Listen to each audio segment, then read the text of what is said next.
una nueva unidad dentro del temario planificado para la materia. Y bueno, voy a empezar con eso, a menos que tengan alguna duda que quieran que les aclare. Los escucho.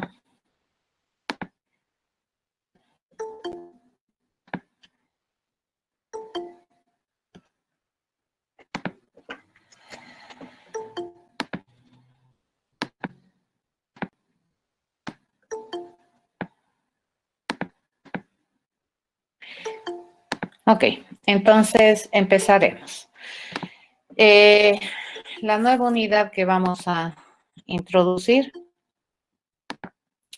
se denomina recursividad, y dentro de lo que es el área de programación, la recursividad viene a ser un elemento de programación o una técnica de programación que me permite plantear soluciones de manera directa, podríamos decir, algunos diseños ya recursivos dentro de lo que es programación.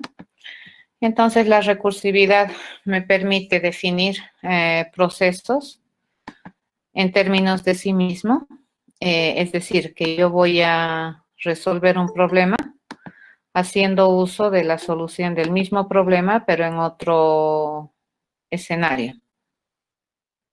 Esta estrategia o esta técnica de programación es una técnica que casi como todo lo que hacemos en programación tiene sus bases en el área de la matemática. Entonces, la recursividad es un principio que existe independiente de si programamos o no. Por definición, una cosa o algo recursivo es aquello que se puede definir en términos de sí mismo, ¿ya? En este tema para nosotros, o en programación, nosotros vamos a ver más o menos cuál es el método que vamos a seguir para poder identificar soluciones recursivas y poder luego tener procesos o programas recursivos. Bien, todo parte en el hecho de entender un poquito lo que es este término de recursividad, ¿ya? La recursividad también puede apoyarse, o ambos se apoyan, en una técnica de resolución de problemas o en una estrategia de resolución de problemas mayor que se denomina divide para vencer o divide y conquista, también así se llama. Esta estrategia de solución de problemas te dice, ¿no? Si tú tienes que resolver un problema para un dato n y ese dato n es complicado de tratar, entonces, ¿qué es lo que se puede hacer? Se puede encontrar una división de ese dato que queremos tratar en la solución y reducimos su tamaño. Usualmente, ¿qué se hace? Se divide ese tamaño en porciones para poderlas tratar de manera individual.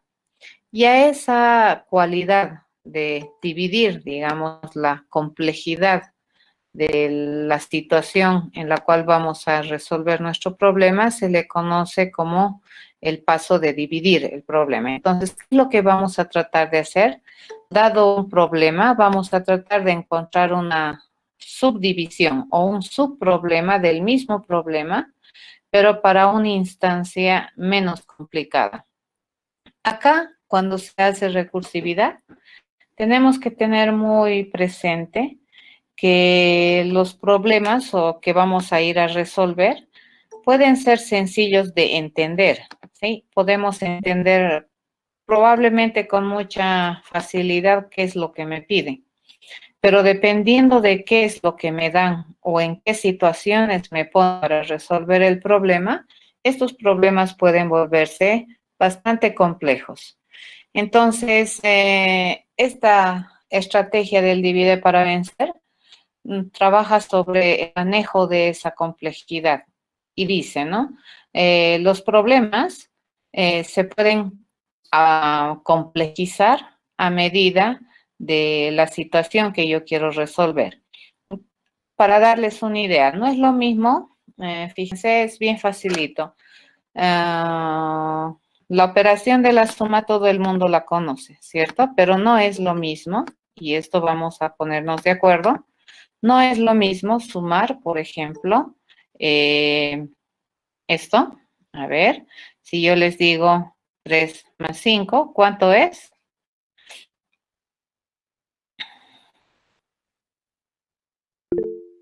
8. Es muy rápido, ¿cierto? Entonces, nosotros, después de haber hecho una formación básica de 12 años, sumar para nosotros es relativamente un proceso que hemos internalizado mucho y que encima se utiliza demasiado en muchas actividades cotidianas. ¿Esto cuánto es? Esto vendría a ser 42, es facilito. Entonces tú dices, sumar es facilito. Obvio, si yo te doy estos números, sumar es fácil, ¿correcto? Pero este problema, fíjense, de la suma, puede volverse tan complicado como la situación que estoy queriendo resolver. A esto nosotros le llamamos un caso de solución. Si me pides sumar 3 o dos números de una cifra, para mí es sencillo, ¿de acuerdo? Pero si me pides ya sumar dos números de dos cifras, y ya la cosa se pone un poco más complicada. Pero si ahorita te piden sumar dos números, que yo digo, quiero hacer el problema, quiero resolver A más B, ¿cierto? Pero si luego yo te digo que A está en el rango, incluso puede asumir valores que tiene 100 cifras, y B, fíjense, también puede ser un valor acotado hasta 100 cifras. Entonces, esta tarea, el hacer el A más B, evidentemente se ha complejizado, ¿ya? Entonces, a eso se llama cuando un problema se torna complejo o difícil de resolver. Usualmente los problemas, a veces, muchas veces, entendemos qué es lo que nos piden, pero luego plantear una solución para algunos escenarios o situaciones, entonces eso ya está complicado. El ejemplo que les acabo de dar probablemente te va a permitir entender lo que estoy explicando, que los problemas se pueden volver complicados dependiendo de lo que te piden resolver. Sumar es fácil, pero si te piden sumar dos números de 100 cifras, entonces eso me va a tomar más tiempo, eso es más complicado, ¿ya? Entonces lo que te dice esta estrategia es que cuando tú encuentras una situación o un problema de esta naturaleza en la cual el caso para el que tú quieres resolver hace que el problema sea complicado, entonces probablemente lo interesante es que tú agarres este caso que complejiza el problema y agarres este caso y lo dividas, ¿cierto? Entonces, dividir este caso en porciones. Y luego tener estas divisiones, fíjense este caso si es que se puede, ¿no? Lo divido en porciones y luego me pongo a resolver cada una de estas porciones de manera independiente, ¿ya? Entonces, ese es el segundo paso. Te dice, primero identifica subproblemas o dividir el problema en subproblemas de la misma naturaleza, pero para situaciones menos complejas. El segundo paso que te dice, resolve estas situaciones menos complejas. Y el tercer paso que te dice, con las soluciones parciales que has encontrado, entonces arma, integra, combina para poder resolver el problema original. ¿De acuerdo? Entonces, ese es el principio o esa es la estrategia general del divide para vencer. ¿Qué te dice eso? Divide, conquista e integra o combina. ¿Ya? Repito, para poder entender esta estrategia, nosotros tenemos que estar de acuerdo que los problemas se pueden complejizar dependiendo de lo que estamos queriendo resolver. Muy bien, entonces la recursividad, fíjense, junto con esta estrategia divide para vencer, me pueden dar una muy buena herramienta para que yo pueda plantear programas dentro de lo que es la programación para resolver. Pero la recursividad por sí se define así, ¿no? La recursividad dentro de lo que es conceptos generales dice, una cosa o algo es recursivo si se define en términos de sí mismo. Fíjense esta foto de la Mona Lisa, en la cual ella está agarrando una foto de ella misma, pero esa foto tiene la misma foto que tenemos acá y a su vez está agarrando una foto de ella misma y así. Fíjense, esto es recursivo, ¿correcto? El cuadro está definido en términos del mismo cuadro y este cuadro está definido en términos del mismo cuadro. Este principio de recursividad ha existido matemáticamente desde hace muchísimos años. Y hubo una época en que se puso de moda este concepto, sobre todo las imágenes, ¿no?, que vienen a ser recursivas, para vender poleras y demás cosas, ¿no? Entonces se estampaba bastante esta clase de cosas dentro de las poleras. Y hay algunos dibujitos también, ¿no?, que hacen referencia. Por ejemplo, este dibujito que es famoso. Fíjense, este es un efecto Droste que se llama en las imágenes, donde él está soñando, que está durmiendo y a su vez está soñando. Y su sueño dice que está durmiendo y está soñando, ¿de acuerdo? Entonces esto es una idea más o menos de lo que es la recursividad. Obviamente, la situación en la que se está pensando a las personas aquí no van a ser las mismas porque esta persona está durmiendo en el sueño, ¿cierto? En cambio, este puede ser el real. Y esta es la persona del sueño que está soñando. Entonces, este es el sueño del sueño del sueño, ¿ya? Entonces, eso vendría a ser recursividad. Bien, dentro de lo que es el ámbito de procesos, que es lo que vamos a ver nosotros esta primera parte del semestre, se puede definir así, ¿ya? Un proceso es recursivo si es que ese proceso se define en términos de sí mismo. ¿A qué se refiere esto? Dentro del mundo de la matemática existen varias funciones que ya están definidas desde su naturaleza de manera recursiva. Hablemos de este famoso algoritmo de Euclides, que ha sido planteado muchísimos años antes de Cristo, que me permite resolver una relación o una propiedad de los números enteros que trata de encontrar el máximo común divisor. ¿Qué es el máximo común divisor? Es un divisor en común que tienen tanto A y B. De los muchos que pueden tener, ¿cuál me interesa? El que es más grande. Y a ese se le denomina el famoso MCD. Entonces, el algoritmo de Euclides te dice que para calcular el máximo común divisor, fíjense, dice que lo que tienes que hacer, hay tres posibles formas de calcular el MCD.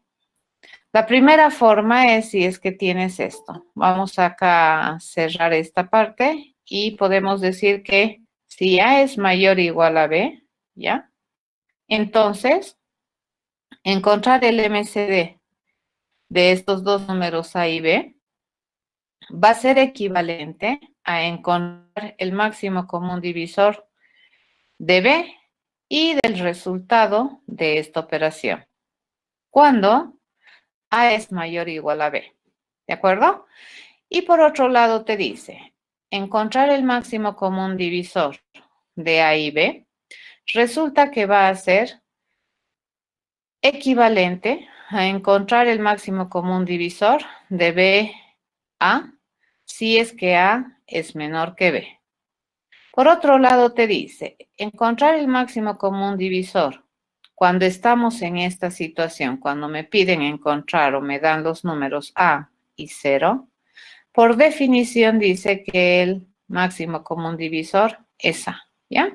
Esta definición, fíjense, esta que tiene tres partes, es la definición para poder encontrar el MCD de los números A, B.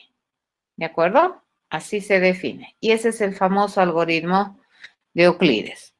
Entonces, como nosotros podemos observar, esta es una definición correcta, ¿ya? Estamos definiendo, fíjense, decimos, así se calcula el MCD. Para calcular el MCD, ¿qué necesitamos saber calcular? El MCD. Suena raro, pero es así. Para poder calcular el MCD, tengo que saber calcular el MCD. Completamente válido. Entonces, a esto se llama una función. Euclides ha definido la función para encontrar el MCD y el MCD se define como una función recursiva, ya que está definida en términos de sí mismo. Aquí también, fíjense, para poder calcular el MCD, ¿qué tengo que saber hacer? Calcular el MCD. Eso dice esa definición. ¿Ya? Bien, vamos a ver cómo es que esto funciona dentro del pensamiento humano. ¿Cómo es que esta definición va a funcionar? Vamos a agarrar acá y vamos a copiar la definición. Dice, tenemos la siguiente, ¿no es cierto? Decíamos el MCD, ¿ya? El MCD dice de dos números enteros A con B, resulta que va a ser, dice, al ir a calcular el MCD, ¿de quién? De esta dupla, B, dice, y la otra va a ser A módulo B, ¿correcto? Eso como segundo parámetro. ¿Cuándo vamos a hacer esto? Dice, cuando resulta que A es mayor o igual a B, ¿correcto? Por otro lado, te dice, el MCD, hay otra parte de la definición que te dice que el MCD de A con B, dice, de los dos números A, B, resulta que va a ser al MCD, ya al máximo común divisor, de esta dupla. Es equivalente. Entonces, si yo pudiera calcular el MCD de B con A, entonces yo ya he calculado el MCD de A con B. ¿Para cuándo? Para cuando resulta que A es menor que B. ¿Ya? Y por último, tiene una parte más la definición que me dice que el MCD, cuando a mí me dan o estoy en esta situación, A y 0, dice que por definición es A.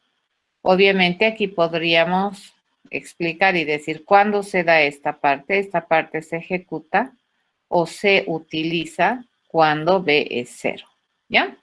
Esta definición, entonces, ¿cuántas partes tiene? ¿Cuántas opciones de uso tiene?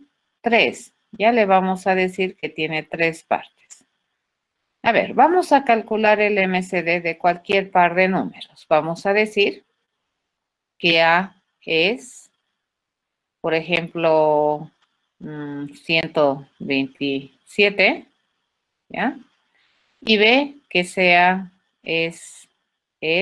le digo, no sé, 14. ¿Correcto? Y queremos encontrar el máximo común divisor de estos dos números. La tarea es, queremos saber cuál es el máximo común divisor de A con B. ¿Ya? Eso estamos buscando. ¿Correcto? Entonces, ¿qué es lo que vamos a hacer? Vamos a utilizar la definición que tenemos planteada por Euclides y vamos a escribir, ¿ya? Y hacemos lo siguiente, dice, vamos a ir a calcular el MCD, hacemos reemplazo, ¿cierto?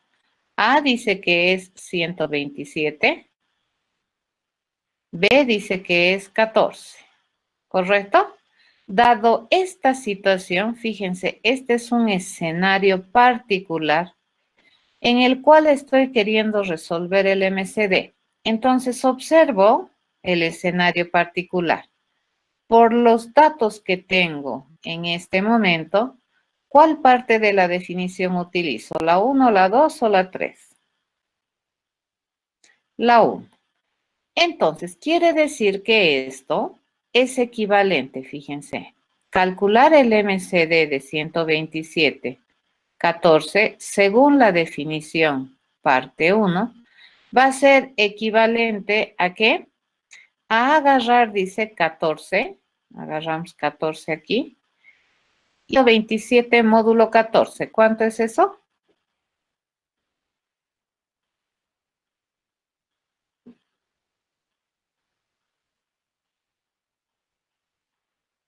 ¿1? ¿Sí? Ok, 1 dice. Les voy a creer. Sí, es el residuo de la división. ¿Ya? Nuevamente, a su vez dice, tengo que saber calcular el MCD y yo tengo 14,1. Por la condición actual, ¿de acuerdo? En la cual quiero calcular el MCD, ¿cuál parte de la definición uso? ¿La 1, la 2 o la 3?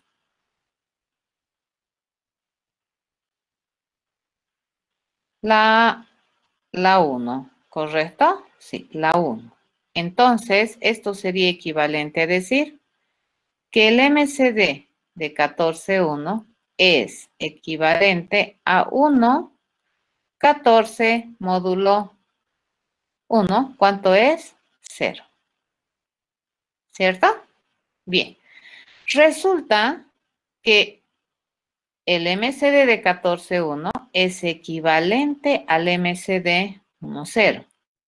En este caso quiero resolver el MCD, pero mi escenario particular específico en este momento tiene estos valores, ¿cierto? 1, 0. Bajo esta condición, ¿cuál parte usamos? ¿Cuál parte de la definición vamos a utilizar?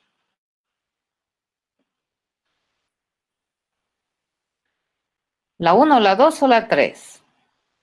La 3, ¿correcto? Entonces yo digo, si usamos la 3, dice que el resultado directamente es 1, ¿ya?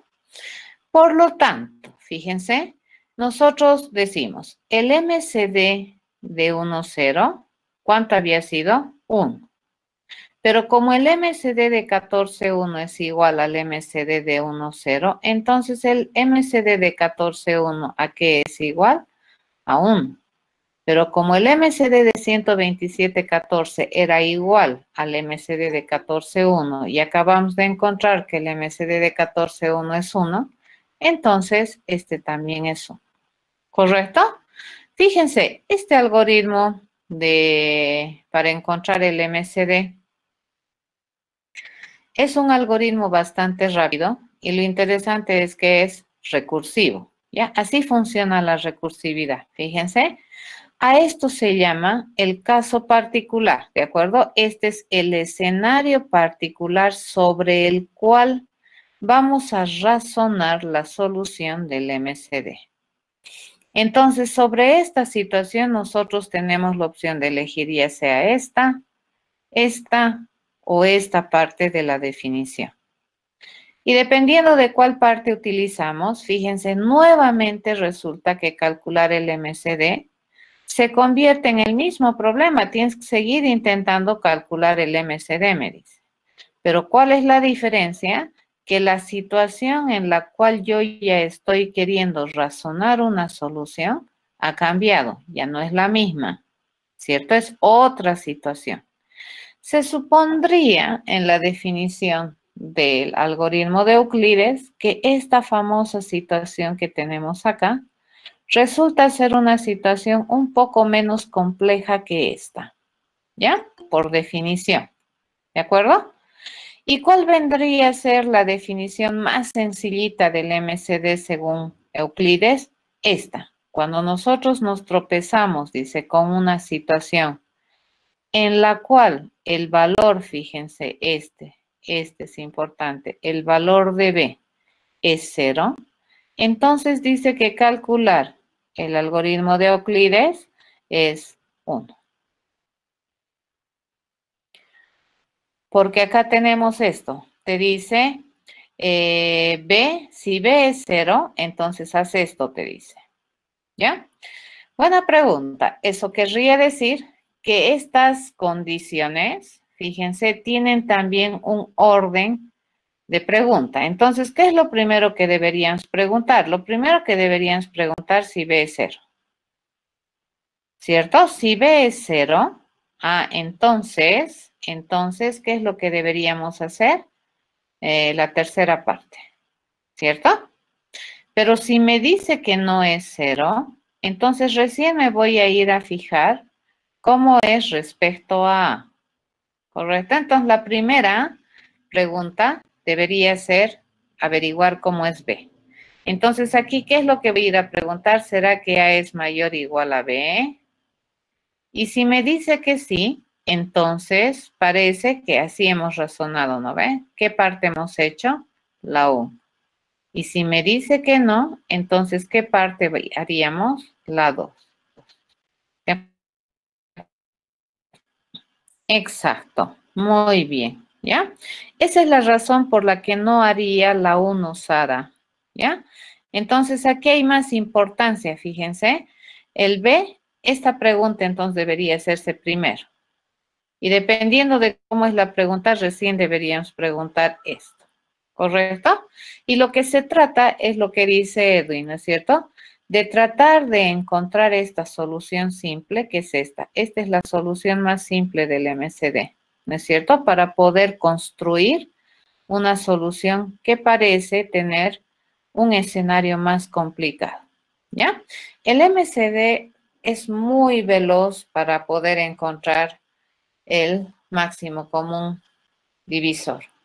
Es probablemente de los más rápidos, porque la otra forma es agarrar A, es agarrar B, descomponer en sus factores primos, ¿correcto? Entonces aquí yo encontraría factor 1, factor 2, factor 3 y así, ¿no es cierto? Puedo tener K factores primos de A. ¿Cuál es la otra? Lo que tenemos que hacer aquí es encontrar los factores primos de B. Y podemos decir que los factores primos de B son G1, G2, G3, así, ¿no es cierto? Hasta GM, digamos, ¿ya?